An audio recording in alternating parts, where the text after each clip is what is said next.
कंस मथुरा का राजा था जो स्वभाव से बहुत क्रूर और अधर्मी था। उसने अपने पिता उग्रसेन को सिंहासन से हटाकर खुद राजा बन बैठा और लोगों पर अत्याचार करने लगा। कंस का विवाह मगध के राजा जरासंध की पुत्रियों अति और प्रप्ति से हुआ, जिससे उसकी ताकत और बढ़ गई। एक बार कंस की बहन देवकी का विवाह वसुदेव के साथ हो रहा था। जब कंस अपनी बहन को विदा करने के लिए रथ चला रहा था, तभी एक आकाशवाणी हुई। हे कंस, जिस देवकी को तू इतने प्यार से ले जा रहा है, उसी की 8वीं संतान तेरा वध करेगी। यह सुनकर कंस बहुत डर गया और गुस्से से भर गया। उसने तुरंत देवकी को मारने का सोचा, लेकिन वसुदेव ने उसे समझाया और वादा किया कि वे अपनी हर संतान को कंस को सौंप देंगे।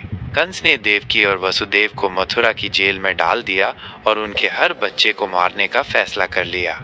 जेल में देवकी और वसुदेव के पहले 6 बच्चे हुए और कंस ने बड़ी बेरहमी से उन सभी को मार डाला।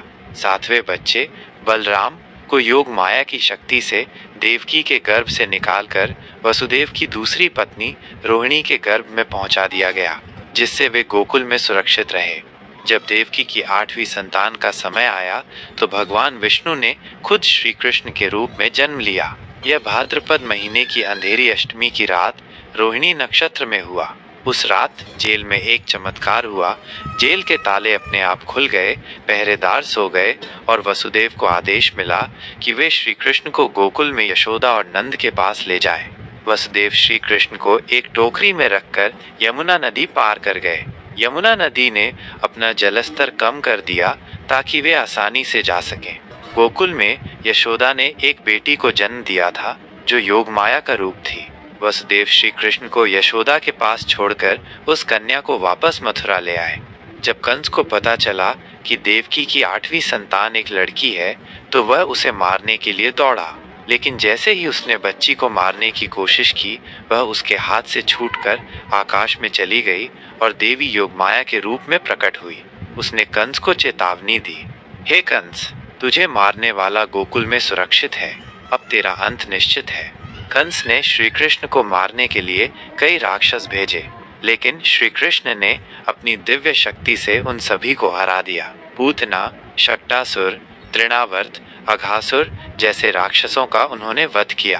कंस ने आखिरकार श्री कृष्ण और बलराम को मथुरा बुलाने के लिए एक चाल चली। उसने अक्रूर को गोकुल भेजा और उन्हें धनुर्विद्या के एक समारोह में आमंत्रित किया। श्री कृष्ण और बलराम मथुरा पहुंचे। वहां उन्होंने कंस के हाथी कुवलयापीड़ और उसके पहलवानों चाणूर और मुष्टिक को हराया। अंत में श्री कृष्ण कंस के दरबार में गए। कंस ने उन पर हमला करने की कोशिश की, लेकिन श्री कृष्ण ने उसे सिंहासन से खींचकर नीचे गिराया और युद्ध में उसे मार डाला। इस तरह आकाशवाणी सच साबित हुई। कंस के वध के बाद श्री कृष्ण ने अपने माता पिता देवकी और वसुदेव को जेल से छुड़ाया और उग्रसेन को फिर से मथुरा का राजा बनाया। यह कहानी धर्म की अधर्म पर जीत का प्रतीक है। श्री कृष्ण का जीवन दिखाता है कि भगवान की शक्ति और सच्चाई के सामने कोई भी अत्याचारी नहीं टिक सकता। ये कहानी भक्तों को भगवान में विश्वास और श्रद्धा रखने की प्रेरणा देती है। अगर आप इस कहानी के किसी और भाग के बारे में जानना चाहते हैं तो मुझे बताएं।